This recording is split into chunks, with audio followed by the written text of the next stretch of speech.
Straight ahead is Buckingham Palace. Now, Buckingham Palace, as I said, is the Queen's London residence. It started off not as a palace, but as the home of the Duke of Buckingham.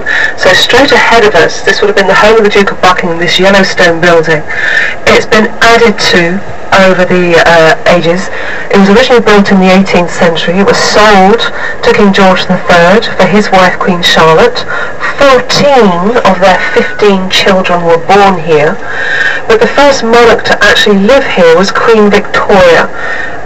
When she came to the throne in 1837, she lived here. The white frontage that you see is the modern 20th century edition by Aston Webb, and that's where you'll see the balcony. So did any of you watch the royal wedding on television? If you did, yes. And this was where the kiss took place. So William and Kate Middleton came onto the balcony, stood there, and of course they kissed twice on the balcony. So just here on your left hand side is Buckingham Palace. You can tell if the Queen was here by the flag on the roof, and the flag is the Union flag, so she's not here. She will be back tomorrow. She's probably at Windsor Castle. But it's also here that the changing of the guard takes place every day, although there is one day this week that it won't take place because of Obama's visit. So this is where the changing of the guard takes place. You need to be here about 10 to 11 each day. Find your best spot down towards the front of Buckingham Palace itself. And the old guard march past at 11:15. The new guard come out of the barracks here at 11:26 each day. And what they do is they meet in the parade ground. They would have technically exchanged the keys of the old palace. Today they don't. They just inspect the troops and then they march off, and the new guard take over for their 24-hour shift. So that's what happens. That's the changing of the guard. Alright, now what they are getting ready for, these white tented effect, is the Queen will go on holiday in July, and that's when Buckingham Palace opens to the public. It will open for the end of July, all of August and September while she's on holiday in Scotland. And so you'll be able to visit the palace.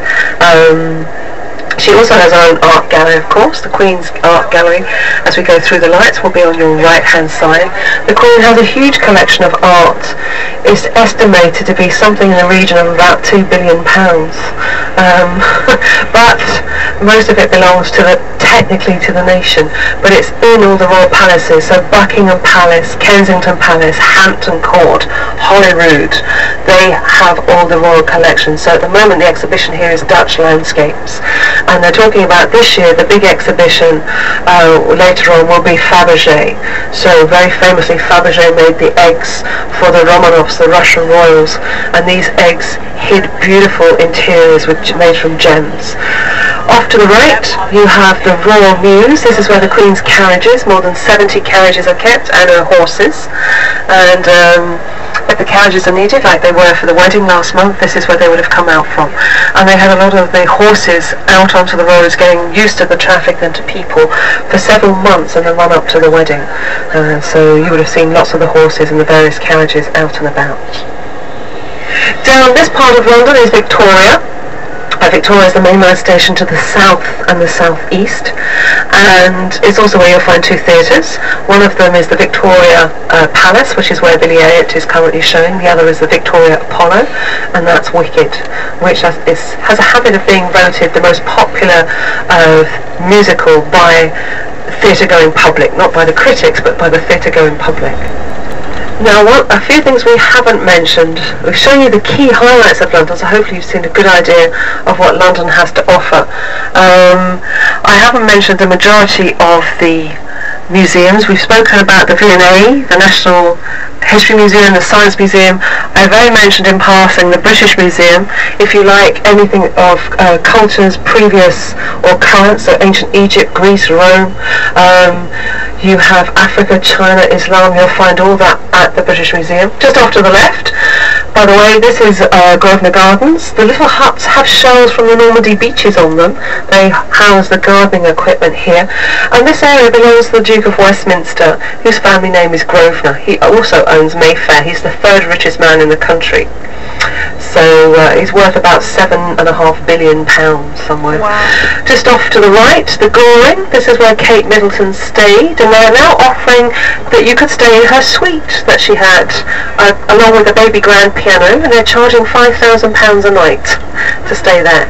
So the actual Middleton family took over the whole hotel for the wedding. If some of the members of the family weren't invited to the wedding, they had their own sort of party here at the Goring, and this is where, of course, the after party was as well. So if you got invited to the wedding breakfast, and that had 600 guests, there was then a disco, and they turned Buckingham Palace's ballroom into a disco for about 300 guests, and anybody who was still awake at 3 a.m, and that included Prince Harry, William's younger brother. He brought them here to a party at the Goring. I think they all got thrown out about 5 o'clock. So that took place there. Off to the right, you've got the wall of Buckingham Palace. It has the largest private garden in London, 40 acres. It also has tennis courts, there's a lake. The Queen will start to have, as from next month, the Royal Garden Parties. So these, they invite people who've done work in charities or advancing in their field. They will get invited to the garden party to come along, and these garden parties are attended by hundreds of people, but you need an invite from the monarch. So that's where the garden parties take place. But we're coming back down towards Hyde Park Corner. So we were here earlier. The Lanesborough Hotel I mentioned, one of the top 28 hotels in the world. Wellington Arch on your right hand side, and there's still people up the top of Wellington Arch. If you're into markets, there are lots of different markets in London. I should have mentioned markets. Notting Hill, Portobello Road Market, probably one of the most famous, especially Thursdays, Fridays and Saturdays. You've also got Camden, which is really popular with teens and 20-somethings for clothes. So that's Camden Market. And again, best days tend to be Wednesday, Thursday, Friday, Saturday, Sunday. Sunday you've also got Spitalfields. Spitalfields Market, it's very popular on Sunday. It is open on the rest of the week, but it's the big section of the market is open on a Sunday, along with Brick Lane, which is well known for vintage clothing. If you go to Hanbury Road, the old Truman Brewery, they have a vintage clothing market there. They also have a nightclub, amongst other things, and a very funny colour blue Ferrari. Just on the right, that colour blue is for one family only. That is the Qatari royal family. They have a fleet of these things in London, so that specific colour blue is theirs.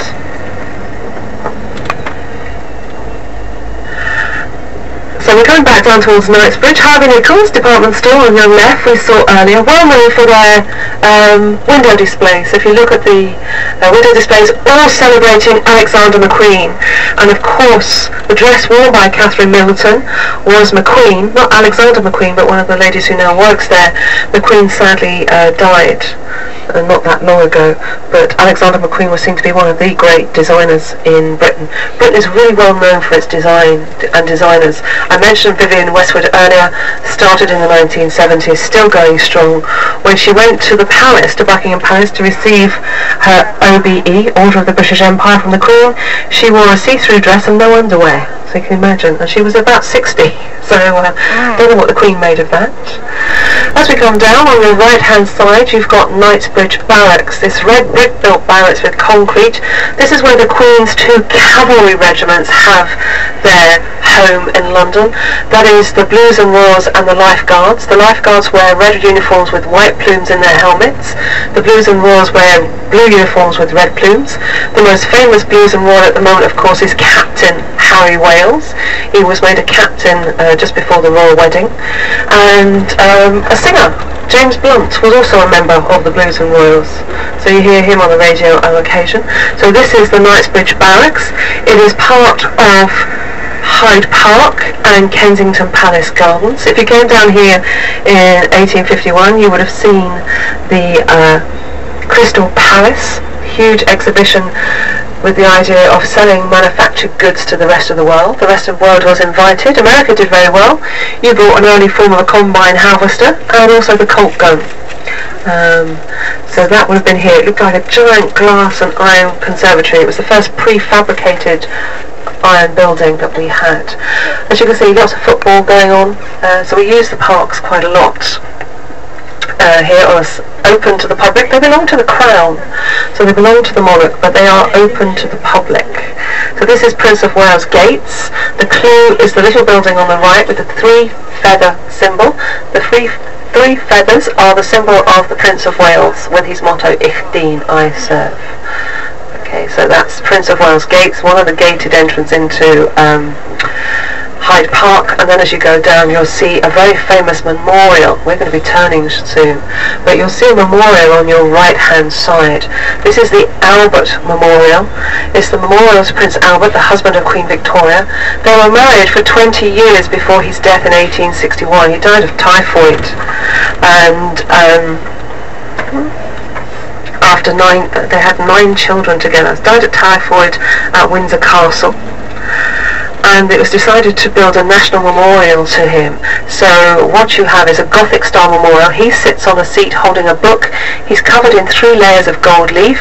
He's surrounded by the different continents, men of letters, writers, painters, architects in a frieze, and you've also got things like commerce and engineering. So off to the right in a minute you will be able to glimpse the Albert Memorial. Off to the left we've got the Royal Albert Hall, named after Prince Albert, but lots of concerts, different concerts takes place here. Coming up shortly in July through to September will be the Promenade concert. So off to the right, the Albert Memorial. Off to the left, you can see the Royal Albert Hall. The Promenade concerts, classical concerts, all the way from July through to September. If you continue down, we're going to turn soon, but if you continue down, far at the bottom of the gardens here on the right hand side is where you'll find Kensington Palace, and that was where the late Princess Diana had her home when she was in London. There is a fashion exhibition there in regard to clothes that belong to Diana, and it's talked about that when William and Catherine Middleton come back to London, currently they're living in Anglesey in Wales, but when they get posted back, this is one of the locations that they might move to Kensington Palace, because it has royal apartments that can be used at the moment. Straight ahead we'll take you down to Kensington, of course, the High Street there, the big department store Barker's of Kensington, so you'll see that down there as well.